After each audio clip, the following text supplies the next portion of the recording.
Benipal show ਵਿੱਚ ਦਵਿੰਦਰ ਸਿੰਘ ਬੈਨੀਪਾਲ ਵੱਲੋਂ ਤੁਹਾਡਾ ਸਭਨਾਂ ਦਾ ਹਾਰਦਿਕ ਸਵਾਗਤ। ਆਪ ਸਭਨਾਂ ਨੂੰ ਪਿਆਰ ਅਤੇ ਸਤਿਕਾਰ ਸਹਿਤ ਸਤਿ ਸ਼੍ਰੀ ਅਕਾਲ। ਦੋਸਤੋ, ਅੱਜ ਕੁਝ ਖਬਰਾਂ ਤੁਹਾਡੇ ਨਾਲ ਸਾਂਝੀਆਂ ਕਰਨ ਜਾ ਰਹੇ ਹਾਂ। ਇਹ ਖਬਰਾਂ ਉਹ ਨੇ ਜਿਨ੍ਹਾਂ ਨੇ ਸਮੁੱਚੇ ਭਾਈਚਾਰੇ ਨੂੰ ਹਲੂਣ ਕੇ ਵੀ ਰੱਖਿਆ।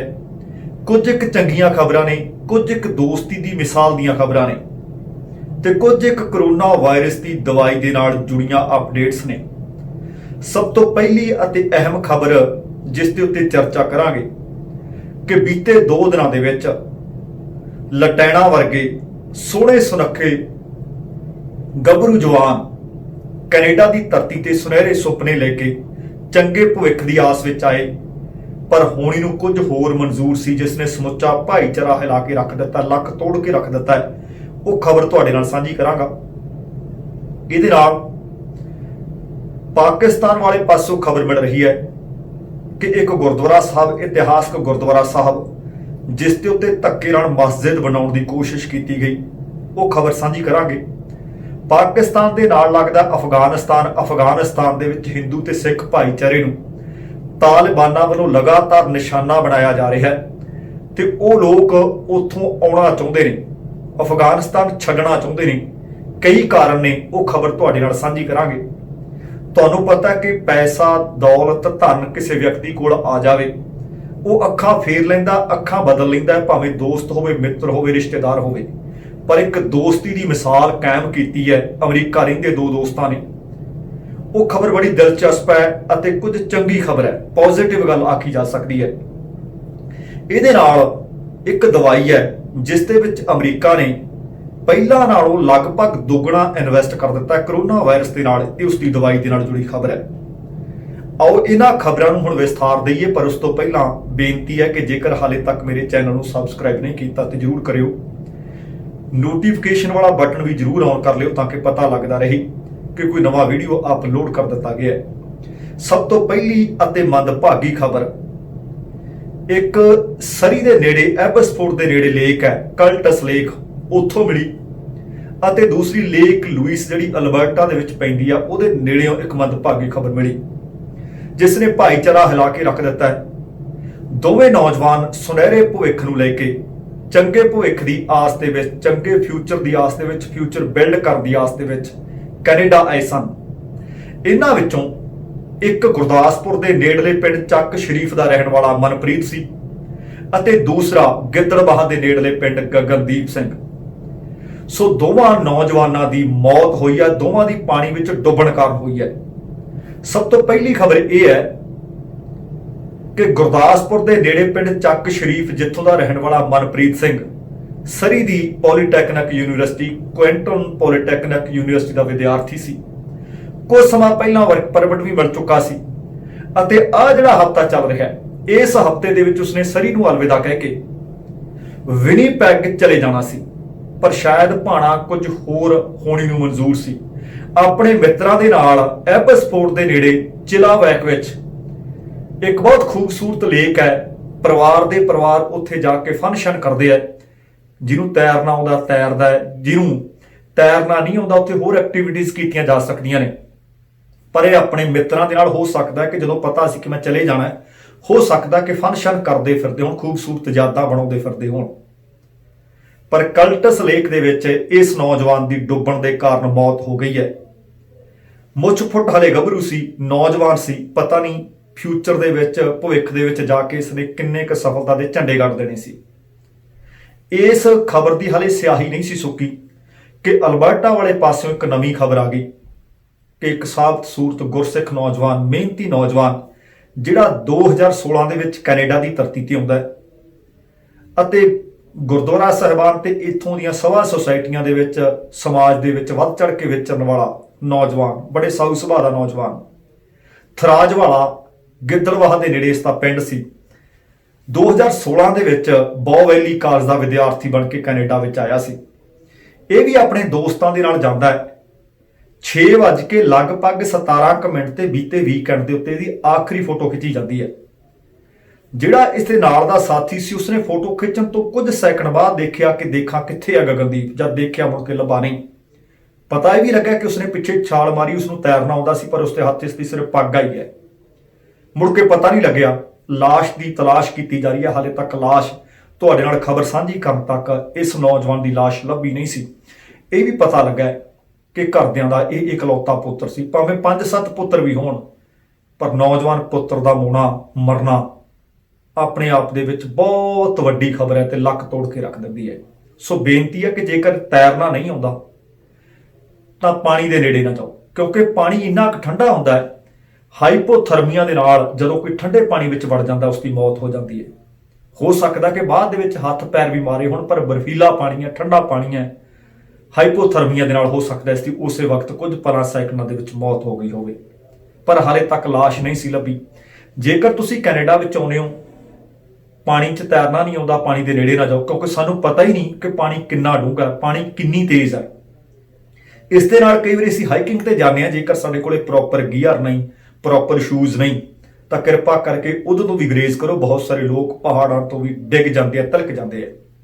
ਅਗਲੀ ਖਬਰ ਲਾਹੌਰ ਦੇ ਵਿੱਚੋਂ ਮਿਲ ਰਹੀ ਹੈ। ਲਾਹੌਰ ਦੇ ਵਿੱਚੋਂ ਜਿਹੜੀ ਖਬਰ ਮਿਲ ਰਹੀ ਆ, ਉੱਥੇ ਸ਼ਹੀਦੀ ਅਸਥਾਨ ਹੈ। ਲਾਹੌਰ ਦੇ ਵਿੱਚ ਪੈਂਦਾ 9 ਲੱਖਾ ਬਾਜ਼ਾਰ। ਸ਼ਹੀਦ ਭਾਈ ਤਾਰੂ ਸਿੰਘ, ਜਿਸ ਨੇ ਕੇਸ ਕਤਲ ਨਹੀਂ ਸਨ ਕਰਵਾਏ, ਖੋਪੜ ਲਹਾਰਿਆ ਸੀ। ਰੰਬੀਆਂ ਦੇ ਨਾਲ ਖੋਪੜ ਦੀ ਜਦੋਂ ਗੱਲ ਕਰਦੇ ਹਾਂ, ਅਸੀਂ ਰੋਜ਼ਾਨਾ ਅਰਦਾਸ ਕਰਦੇ ਹਾਂ, ਉਸ ਦੇ ਵਿੱਚ ਬੰਦ ਕਟਵਾਏ ਖੋਪੜ ਲਹਾਈ ਦਾ ਜਦੋਂ ਜ਼ਿਕਰ ਆਉਂਦਾ, ਉਹ ਭਾਈ ਸ਼ਹੀਦ ਤਾਰੂ ਸਿੰਘ ਦਾ ਜ਼ਿਕਰ ਹੈ। ਭਾਈ ਤਾਰੂ ਸਿੰਘ ਦਾ ਸ਼ਹੀਦੀ ਅਸਥਾਨ ਹੈ, ਪਰ ਇੱਥੇ ਖਬਰ ਮਿਲੀ ਕਿ ਧੱਕੇ ਨਾਲ ਗੁਰਦੁਆਰਾ ਸਾਹਿਬ ਦੇ ਇਸ ਸ਼ਹੀਦੀ ਅਸਥਾਨ ਨੂੰ ਮਸਜਿਦ ਵਿੱਚ ਤਬਦੀਲ ਕੀਤਾ ਜਾ ਰਿਹਾ ਸੀ, ਜਿਸ ਦੇ ਕਾਰਨ ਸਿੱਖ ਭਾਈਚਾਰੇ ਵਿੱਚ ਰੋਸ ਵੀ ਹੈ ਅਤੇ ਪਾਕਿਸਤਾਨ ਸਰਕਾਰ ਦੇ ਕੋਲ ਭਾਰਤ ਸਰਕਾਰ ਨੇ ਵੀ ਉਹਨਾਂ ਦੇ ਹਾਈ ਕਮਿਸ਼ਨਰ ਨੂੰ ਤਲਬ ਕਰਕੇ ਉਚੇਚਾ ਰੋਸ ਦਰਜ ਕਰਵਾਇਆ। ਸੋ ਇਸ ਤਰ੍ਹਾਂ ਭਾਵੇਂ ਕੋਈ ਸਿੱਖ, ਭਾਵੇਂ ਕੋਈ ਹਿੰਦੂ, ਭਾਵੇਂ ਮੁਸਲਮਾਨ, ਕਿਸੇ ਦਾ ਵੀ ਕੋਈ ਧਾਰਮਿਕ ਸਥਾਨ ਹੈ, ਪਵਿੱਤਰ ਧਾਰਮਿਕ ਸਥਾਨ ਹੈ, ਇਤਿਹਾਸਕ ਧਾਰਮਿਕ ਸਥਾਨ ਹੈ, ਉਹਦੇ ਉੱਤੇ ਇਸ ਤਰ੍ਹਾਂ ਦੇ ਧੱਕੇ ਨਾਲ ਕਬਜ਼ੇ ਕੀਤੇ ਜਾਣੇ ਕਦੇ ਵੀ ਜਾਇਜ਼ ਨਹੀਂ ਠਹਿਰਾਏ ਜਾ ਸਕਦੇ। ਇਹ ਮੰਦਭਾਗੀ ਖਬਰ ਹੈ। ਅਗਲੀ ਖਬਰ ਅਫਗਾਨਿਸਤਾਨ ਦੇ ਸਿੱਖਾਂ ਦੀ ਹੈ, ਅਫਗਾਨਿਸਤਾਨ ਦੇ ਹਿੰਦੂਆਂ ਦੀ ਹੈ। ਮਹਿਫੂਜ਼ ਨਹੀਂ ਨੇ। ਤੁਹਾਨੂੰ ਪਤਾ ਹੈ ਕਿ ਬੀਤੇ ਕੁਝ ਕੁ ਸਮਾਂ ਪਹਿਲਾਂ ਉੱਥੇ ਗੁਰਦੁਆਰਾ ਸਾਹਿਬ ਤੇ ਹਮਲਾ ਹੋਇਆ। ਬਹੁਤ ਸਾਰੇ ਬੱਚੇ, ਬਜ਼ੁਰਗ, ਨੌਜਵਾਨ, ਲੜਕੇ, ਲੜਕੀਆਂ, ਔਰਤਾਂ ਮਾਰ ਦਿੱਤੇ ਗਏ ਸਨ। ਔਰ ਇੱਕ ਬੀਤੇ ਦਿਨੀ ਖਬਰ ਆਈ ਸੀ ਕਿ 14 ਵਰ੍ਹਿਆਂ ਦੀ ਇੱਕ ਮੁਟਿਆਰ ਨੂੰ ਘਰੋਂ ਬਾਹਰ ਨਿਕਲੀ ਹੈ, ਅਗਵਾ ਕਰ ਲਿਆ ਜਾਂਦਾ ਹੈ। ਇੱਕ ਕਾਜ਼ੀ ਕੋਲ, ਇੱਕ ਮੁੱਲਾ ਕੋਲ ਉਸ ਨੂੰ ਨਿਕਾਹ ਕਰਨਾ ਚਾਹੁੰਦਾ, ਮੈਂ ਇਸ ਦਾ ਧਰਮ ਤਬਦੀਲ ਕਰਨਾ ਚਾਹੁੰਦਾ। ਉਸ ਕਾਜ਼ੀ ਦੇ ਬਾਰੇ ਜਾਈਏ, ਬਲਿਹਾਰੇ ਜਾਈਏ, ਉਸ ਦਾ ਦਿਲੋਂ ਧੰਨਵਾਦ ਕਰਨਾ ਬਣਦਾ ਹੈ ਕਿ ਉਸਨੇ ਕਿਹਾ ਕਿ ਨਹੀਂ, ਇਹ ਸਿੱਖਾਂ ਦੀ ਲੜਕੀ ਹੈ, ਇਹਦਾ ਜ਼ਬਰਨ ਧਰਮ ਤਬਦੀਲ ਨਹੀਂ ਕੀਤਾ ਜਾਣਾ ਚਾਹੀਦਾ। ਦੂਸਰਾ, ਉਹਨਾਂ ਨੇ ਕਿਹਾ ਕਿ ਇਸ ਦੀ ਹਾਲੇ ਬਾਲ ਵਰੇਸਾ, ਉਮਰ ਛੋਟੀ ਹੈ। 14 ਵਰ੍ਹਿਆਂ ਦੀ ਲੜਕੀ ਉਸ ਕਾਜ਼ੀ ਦੇ ਕਾਰਨ ਆਪਣੇ ਪਰਿਵਾਰ ਦੇ ਕੋਲ ਵਾਪਸ ਪਰਤਣ ਦੇ ਲਈ ਕਾਮਯਾਬ ਰਹੀ। ਉਹ ਅਤੇ ਇੱਕ ਨਿਧਾਨ ਸਿੰਘ ਸਚਦੇਵਾ, 11 ਵਿਅਕਤੀ ਨੇ ਜਿਹੜੇ ਬੀਤੇ ਕੱਲ ਦਿੱਲੀ ਦੇ ਵਿੱਚ ਆਉਣ ਵਿੱਚ ਕਾਮਯਾਬ ਹੋ ਗਏ। ਇਹਦੇ ਪਿੱਛੇ ਕੈਨੇਡਾ ਅਤੇ ਅਮਰੀਕਾ ਦੇ ਸਿੱਖਾਂ ਦਾ ਵੱਡਾ ਹੱਥ ਹੈ, ਜਿਹੜੇ ਵੱਡੀ ਜੱਦੋਜਹਿਦ ਕਰਨ ਲੱਗੇ ਹੋਏ ਨੇ ਕਿ ਇਹਨਾਂ ਅਫਗਾਨੀ ਸਿੱਖਾਂ ਤੇ ਹਿੰਦੂਆਂ ਨੂੰ, ਇਹਨਾਂ ਪਰਿਵਾਰਾਂ ਨੂੰ ਜਿਹੜੇ ਇਸ ਵਕਤ ਦੁੱਖ ਦੇ ਵਿੱਚ ਨੇ, ਮੁਸੀਬਤ ਦੇ ਵਿੱਚ ਨੇ, ਉਹਨਾਂ ਨੂੰ ਬਾਹਰ ਕੱਢ ਲਿਆ ਜਾਵੇ। ਪਰ ਕਰੋਨਾ ਵਾਇਰਸ ਦੇ ਕਾਰਨ ਇਸ ਤਰ੍ਹਾਂ ਕਰਨਾ ਹਾਲੇ ਸੰਭਵ ਨਹੀਂ ਸੀ। ਉਹਨਾਂ ਦੇ ਦੱਸਣ ਮੁਤਾਬਕ ਉਹਨਾਂ ਨੇ ਭਾਰਤ ਸਰਕਾਰ ਅਤੇ ਦਿੱਲੀ ਗੁਰਦੁਆਰਾ ਪ੍ਰਬੰਧਕ ਕਮੇਟੀ ਅਤੇ ਉੱਥੋਂ ਦੇ ਪ੍ਰਧਾਨ ਮਨਜਿੰਦਰ ਸਿੰਘ ਸਿਰਸਾ ਦੇ ਨਾਲ ਗੱਲਬਾਤ ਕੀਤੀ। ਇਹਨਾਂ ਸਾਰਿਆਂ ਦੇ ਸਾਂਝੇ ਯਤਨਾਂ ਦੇ ਸਦਕਾ ਇਹ 11 ਵਿਅਕਤੀ ਦਿੱਲੀ ਪਹੁੰਚਣ ਵਿੱਚ ਕਾਮਯਾਬ ਹੋ ਗਏ ਨੇ। ਹੁਣ ਤੁਸੀਂ ਦੇਖੋ ਕਿ ਇੱਕ ਵਿਅਕਤੀ ਆਪਣੇ ਘਰ ਤੋਂ ਬਾਹਰ ਨਿਕਲ ਕੇ ਮਹਿਫੂਜ਼ ਨਹੀਂ, ਘਰ ਛੱਡਣਾ ਸੁਖਾਲਾ ਨਹੀਂ। ਅਸੀਂ ਆਪਣੇ ਪਰਿਵਾਰ ਤੋਂ ਸੁਨਹਿਰੇ ਭਵਿੱਖ ਦੀ ਆਸ ਵਿੱਚ ਕੈਨੇਡਾ, ਅਮਰੀਕਾ ਜਾਂ ਕਿਸੇ ਹੋਰ ਮੁਲਕ ਲਈ ਤੁਰਦੇ ਹਾਂ, ਅਸੀਂ ਧਾਹਾਂ ਮਾਰ ਰੋਂਦੇ ਹਾਂ, ਸਾਡਾ ਪਰਿਵਾਰ ਰੋਂਦਾ ਹੈ। ਪਰ ਇਹ ਆਪਣਾ ਘਰ, ਪਰਿਵਾਰ, ਕਾਰੋਬਾਰ ਇਸ ਡਰ ਕਾਰਨ ਛੱਡ ਕੇ ਆ ਗਏ ਹੈ। ਸੁਨਹਿਰਾ ਭਵਿੱਖ ਕੋਈ ਨਹੀਂ ਕਿ ਜਾਨ ਬਚਾਉਣੀ ਹੈ, ਮਾਲ ਜਾਂਦਾ ਜਿੱਥੇ ਢੱਠੇ ਕੂਚ ਜਾਵੇ। ਉਹਨਾਂ ਦੀ ਸਥਿਤੀ ਕੀ ਹੋਣੀ ਹੈ? ਆਪਣੇ ਆਪ ਦੇ ਵਿੱਚ ਬਹੁਤ ਵੱਡਾ ਦੁਖਾਂਤ ਹੈ।